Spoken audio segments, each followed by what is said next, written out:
안녕하세요. 더나은미래 연구소 소장 이혜준입니다. 오늘 제가 여러분들께 말씀드릴 내용은 초등학교 저학년에서 발생되는 학교 폭력은 과연 어떻게 처리해야 되는가라는 주제로 말씀을 드리려고 합니다. 근데 여러분, 이 사안은 정말 어려운 문제예요. 음, 제가 학교 폭력 상담을 하면서 가장 어려운 문제 중에 하나인 것 같습니다. 제가 보기에는. 근데 저는 기본적인 원칙들이 있습니다. 어, 학교 폭력 피해 부모들하고 상담을 할 때 초등학교 저학년들 사이에서 일어나는 학교 폭력에 대해서는 저는 되도록이면은 학폭위 개체에 대해서 부정적으로 말씀을 드립니다. 그 이유는 뭐냐하면, 여러분, 학교 폭력, 그러니까 초등학교 저학년들 사이에서 일어나는 학교 폭력의 대부분은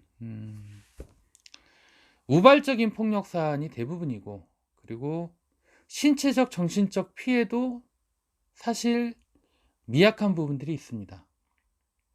물론 자신의 자녀이기 때문에 피해 부모 입장에서는 사안을 심각하게 보는 것은 당연하죠. 당연한 겁니다, 그거는. 근데 그렇다고 해서 모든 사안들, 그러한 사안들을 학폭위에 무조건 개최 요청한다라는 것은 전 제가 보기에는 슬기로운 방법이라고 생각하지 않습니다. 실제로 여러분도 한번 생각을 해보시죠. 만 9세, 8세 되는 애들을 학폭위에 신고를 해서 학폭위에서 선도 조치 받는다고 하더라도 실제 나와봐야 서면 사과 정도일 뿐입니다. 근데 과연 그 서면 사과 자체가 가해 학생들에게 얼만큼의 영향력이 있을까요? 그래서 저는 초등학교 저학년들 사이에서 일어나는 학교 폭력은 선도 조치의 목적을 둬야 되는 것이 아니라, 그러한 일들이 다시 일어나지 않게끔 재발 방지 대책과, 그리고 우리의 자녀를 학교 폭력의 상처에서 극복할 수 있는, 극복하는 방법들에 대해서 더 집중해야 되지 않을까. 저는 그런 생각으로 그 피해 부모들한테 제 의견을 말씀을 드립니다. 근데 만약에 그럼에도 불구하고 피해 부모 입장에서 학폭위 개최를 강력하게 요청하는 순간, 그때부터는 학교 폭력에 대한 사안들이 가해 학생 부모와 감정적인 싸움으로 확대됩니다. 그때 되면 학폭위의 선도 조치가 중요하지 않아요. 그때 되면 가해 학생의 부모는 어떤 식으로든 간에 쌍방폭력을 만들어서 학폭위의 피해 학생을 가해 학생으로 안건이 상정될 수 있도록 집중을 할 것이고, 피해 학생의 부모 입장에서는 학폭위가 열리기 전까지 피해 학생인 자신의 자녀가 가해 학생으로도 안건이 상정됐다라는 스트레스와 상처로 그 시간을 보내게 될 겁니다. 그래서 저는 초등학교 저학년들 사이에서 일어나는 학교 폭력에 대해서는 아까도 계속 강조했지만, 학교 폭력에 대한 유형을 판단을 하고, 학교 폭력에 대한 유형을 판단을 하고 되도록이면은 학교와 교사들을 전략적으로 활용하는 것이 합리적인 방법이지 않을까, 그렇게 생각을 합니다. 근데 문제는 제가 이렇게 학교 폭력의 상담을 하다 보니까 대부분의 피해 부모들이 학교와 교사들을 굉장히 불신하고 있습니다.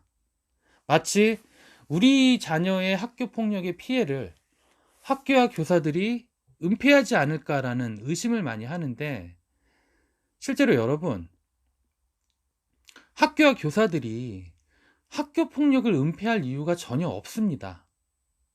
그럼에도 불구하고 계속적으로 부모들이 의심을 하고 불신을 하다 보니까 대부분의 모든 학교 폭력에 대한 사안들이 학폭위로 바로 개최 요청으로 가게 되면 결국에는 그 시간만큼에 대한 그 상처와 고통은 피해 부모들이 온전히 마주해야 되지 않을까. 그래서 그러한 고통을 알고 있기 때문에 되도록이면은 초등학교 저학년 부모들에게는 학폭위 개최보다는 학교장 재량으로 진행할 수 있도록 제 의견을 말씀을 드립니다.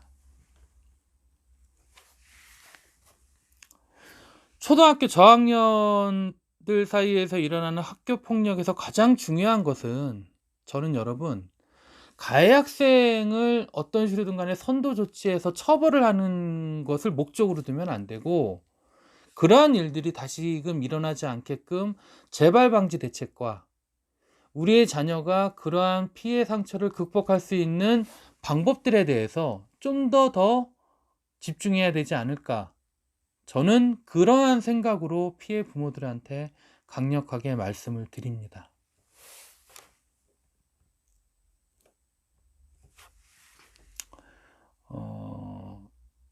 초등학교 저학년에서 발생되는 학교 폭력의 피해 부모들에게 저는 학교와 교사들을 좀 더 전략적으로 활용하는 것이 훨씬 더 합리적이지 않겠냐라는 제 의견을 드립니다. 그건 무슨 얘기냐면, 실질적으로 재발 방지 대책에 대한 판단을 부모가 하는 것이 아니라 일정 부분 학교와 교사들에게 그 책임을 떠넘김으로써 학교와 교사들이 좀 더 재발 방지 대책에 집중할 수 있도록 그들의 선택을 기다려보자라는 의미이기도 합니다. 그래서 저는 저에게 상담 오는 초등학교 저학년 피해 부모, 저학년의 학교 폭력에서 발생됐던 피해 부모들에게 당장 이거를 학폭위로 개최 요청을 하지 말고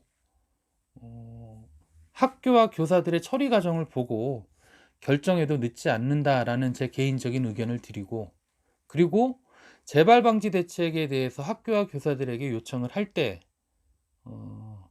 또다시 이러한 일들이 발생이 되었을 경우에는 기존에 일어났던 학교 폭력건까지 함께 병합해서 학폭위에 요청하겠다라는 좀 강력한 얘기들을 학교와 교사들에게 해보는 것이 어떠냐라는 제 개인적인 의견을 드립니다.